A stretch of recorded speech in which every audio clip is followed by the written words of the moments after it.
All right, so what is this video about? What inspired this particular topic?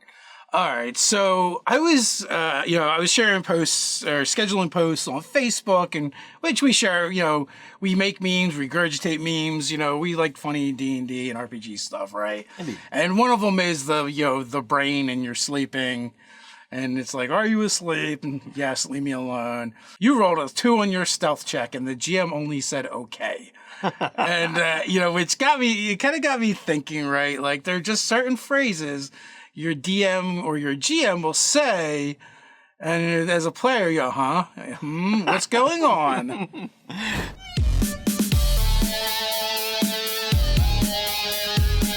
I'm Nerdarchy Ted.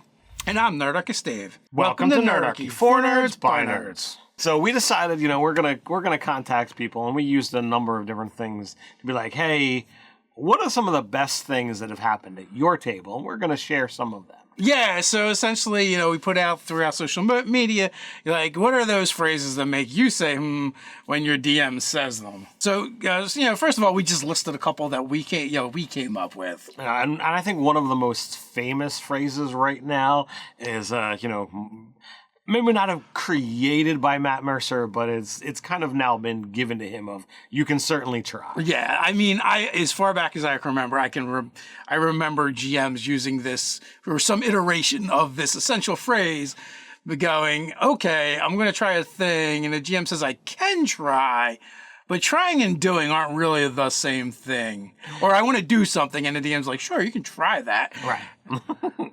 And, that element of try, has that whole flexibility of, oh, well, this could be certainly easy, but it still requires a roll, or like, well, good luck. Are you dropping that natural 20? Do you have a plus 10 to that roll? What does this look like? Yeah, and then the one that very often follows that, right, after you actually do try, you roll, and you're like, how did that go? Am I hidden? And, do they notice me or whatever it is? And, generally it appears so. You appear to be. It's like, appear to be? Yes. That's a very scary thing. Or, like, oh, you can check for traps. It's like, well, it doesn't appear that there are any traps. It doesn't seem to be any traps. And it's like, oh God. Here's another one of those things of like, especially when it's in that middle range. If you roll over a 20, all right, you're pretty confident that there's nothing there. If you roll under a 10, all right, well, there might not be traps, but you certainly didn't find them. Yeah. But when you roll like a 15 or an 18, you're like, all right, well, that seems like a pretty good roll. That's definitely when you're like, all right, barbarian, you're up. It's all clear. and then you immediately turn and duck and cover. So you walk into a room and you ask the GM, okay, what do I see? It's like, it seems to be empty in here. What does that mean? Are there hidden foes? Are there hidden traps? Are there secret doors? Is it just an empty room? In old school D&D, inevitably there were empty rooms with nothing in them. Right. But, like nowadays, every room in a dungeon tends to be for a purpose. There has to be something going on, at least in the adventures that I play and seem to be involved in. It's like, all right, what's this about? Why would you just put an empty room somewhere? Like, yeah, maybe if you're like scouring through a kobold or goblin dungeon, where they just carve out rooms. Well, maybe this was a newly carved room that hasn't had anything done with it, or maybe, they're waiting for the interior designer to show up.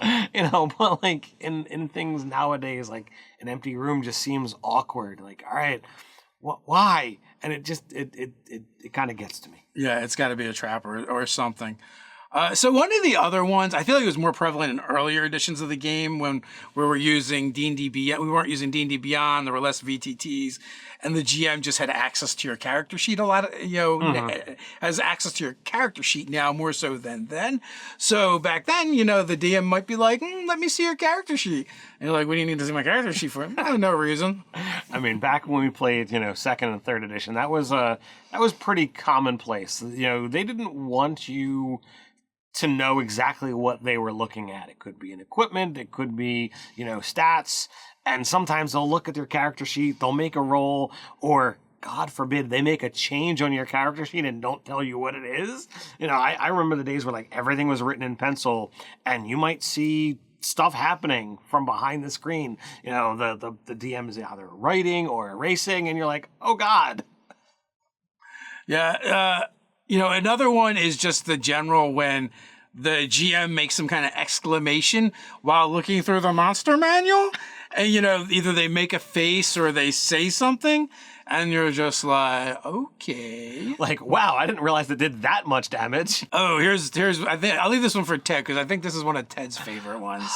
I have used this a lot, and it is utterly terrifying because you never know which direction it's going in.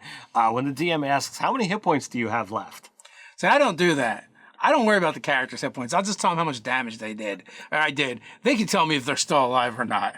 But it can go both ways. Like, there are spells like power word stuff that is like, oh, this happens to affect things that, you know, are under a certain threshold.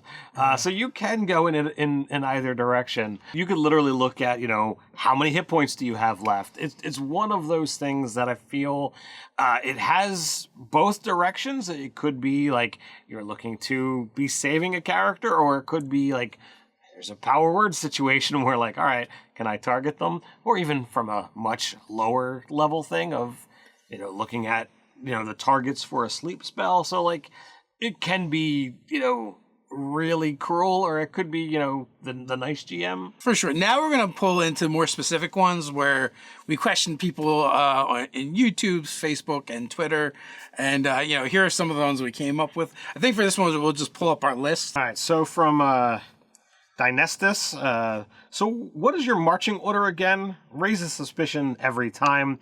Who's in front? Who's in back? You know, it's kind of a little extra add-on of like, all right, well, when the marching order kind of comes up, it's like, all right, something's about to happen, but you don't know what. Is it going to be a trap?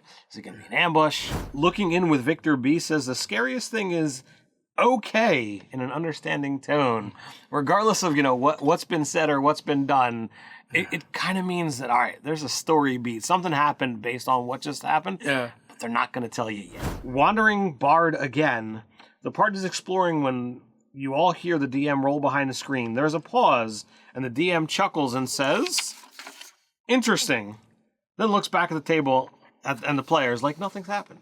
Let's see. We've got Hound Doom Dude 2. Not to be confused with Hound Doom Dude 1. So you touch the door. Has becoming a running joke at their table, and I agree. Like, you know, when they're investigating the door, checking for traps, trying to see if it's locked or not, that is a fairly common question. Are you going to touch it, especially if there's mimics in your dungeon? I feel this kind of goes in both directions, and you can use it in either direction. So you touch it, or so you don't touch it. Yes. Regardless of what's going on, you have the ability to set your players at ill ease when you utter either direction of that phrase, because touching it or not touching it means something, whether it does or not. We also have Candied Ginger. This is going to be fun. Makes me cringe every time. I think that really depends on the type of DM and knowing your GM.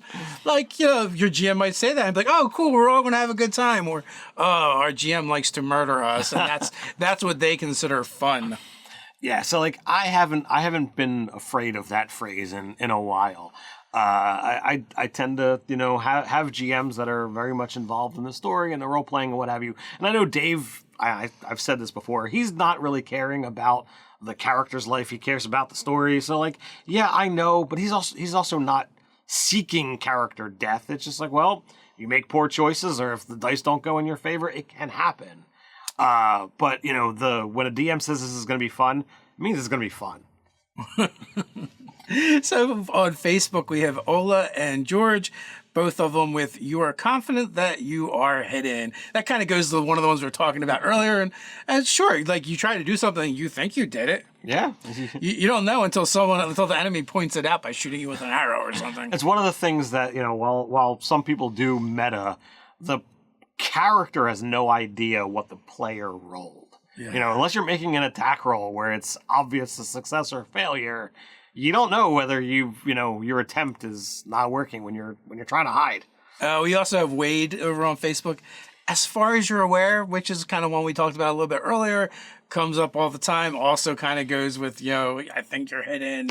So many different things because it's like, you make the roll, you don't, and especially if it's an opposed roll, like, they could have a really bad perception.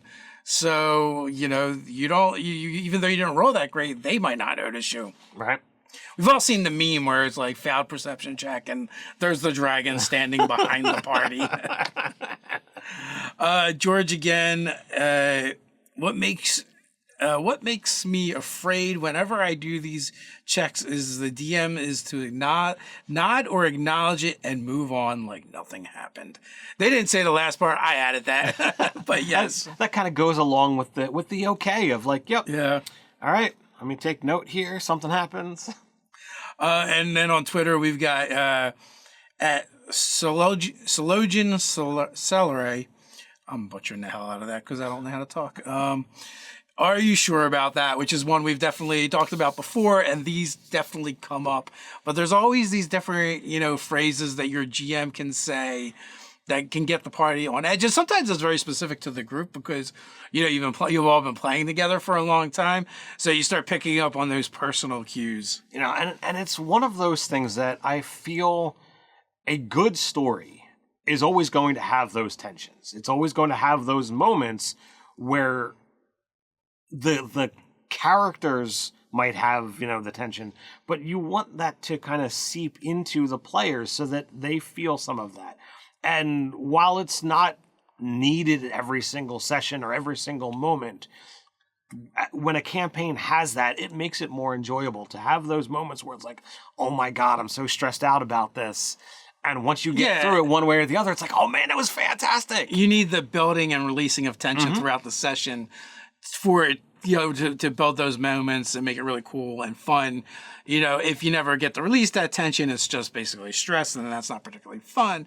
But if the tension never builds either, it means that the game is probably on the boring side. You need those ebbs and flows in order to make an interesting experience. And I'd also say that like the phrasing part of the game is a meta, right? It's meta at the table in the sense it doesn't necessarily always have something to do with the games or the game mechanics per se, or even the story. Sometimes it has more to do with the players at the table, including the GM, and how they interact with each other and what social cues we're all picking up from each other that can make something that would mean nothing in a different circumstance to in this particular circumstance, it ratchets the tension way up.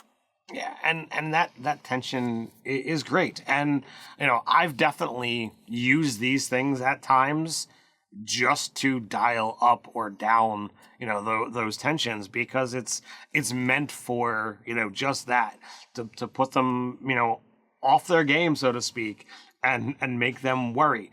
And sometimes these things I feel become awesome prompts because at times they might, well, hold up, and they pull back and then they begin rethinking and re-strategizing, and it can encourage character or player to player interactions, which, I feel is one of the best aspects of the game.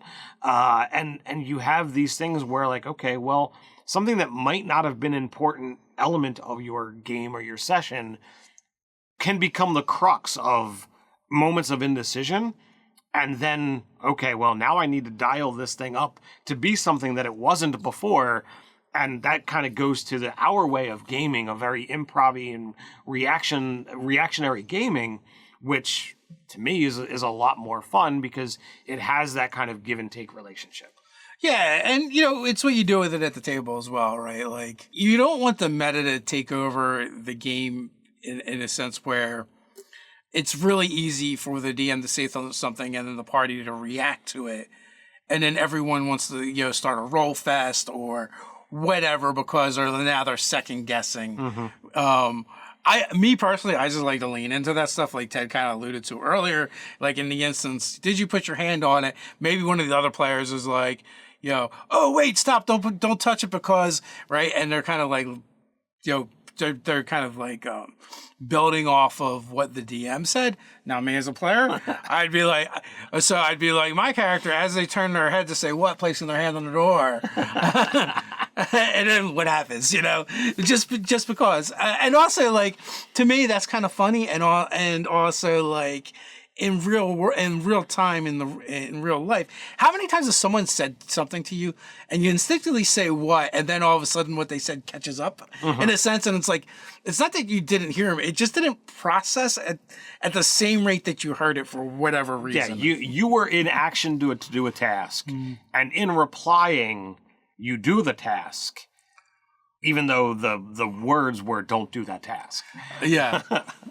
and it does make for fantastic moments. And Dave is a fantastic player because he's the one who's always going to be like, "Oh, I'm touching the damn thing. I'm an instigator. I just like to see things happen at the table. Nothing annoys me more than standing in front of the door discussing opening the door for 15 minutes. Yeah, in real time. and I absolutely get that. So it's it's always fabulous to have a character like Dave's at the table who's like, all right. Let's well, it's not always fabulous because sometimes the other players really like doing that. Like that's what they like.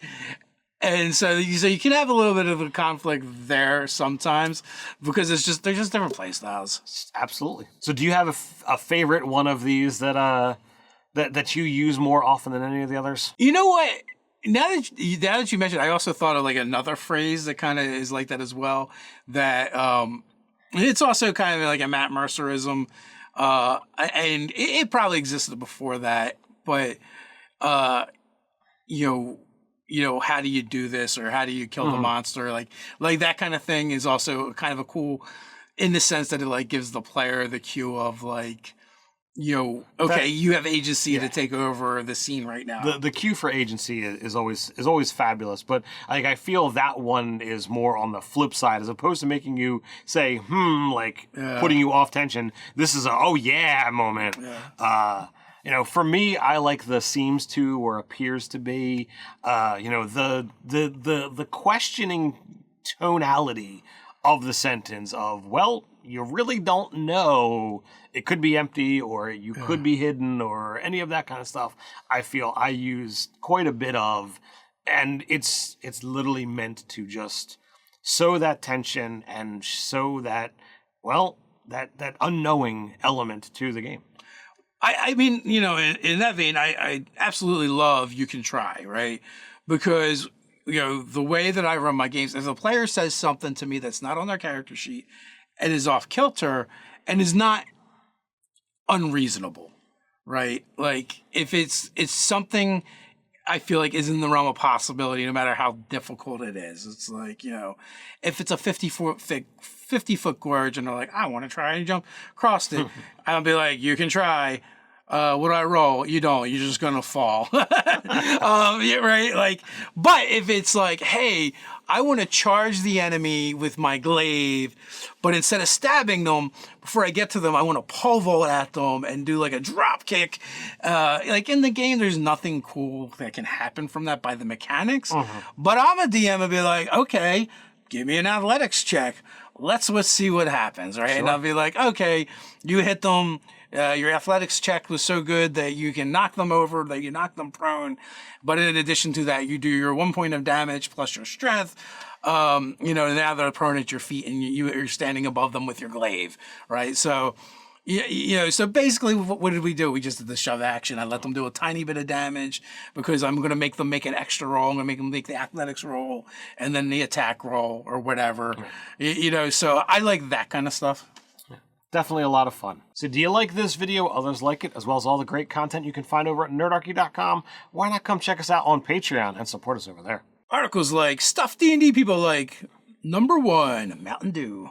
Another great way to support Nerdarchy is to check out Nerdarchy the Store. Products like Secrets of the Vault, Lost Lore Volume 2. Secrets of the Vault, Lost Lore Volume 2, Part 1 contains new options for Game Masters of the 5th edition of the world's most popular role-playing game. Players, don't worry, we've got options for you too. It's a creature template, the Elemental Kin, 2 new Sorceress Origins, the Aberrant Mind and the Blood Mage, a new disease, Ill-Turned Fate, 7 new Arachnomancy spells, including the 9th level Hail of Crystal Spiders, and 100 mystery-touched trinkets. Let us know what phrases get you on edge when the DM says them down in the comments down below. Share with the Nerdarchy community your thoughts and ideas. Hey, if we get enough of them, maybe we'll do a part two. If you want to help Nerdarchy appease that YouTube algorithm, go ahead and do all those fantastic things like, share, subscribe. Go ahead and click on that notification bell. You know you want to. Quick reminder, we drop new videos here on the channel several times a week, so come on back. But you can't wait till then? Check out Dungeon Master's Guide Hidden Gems. So until next time, stay nerdy.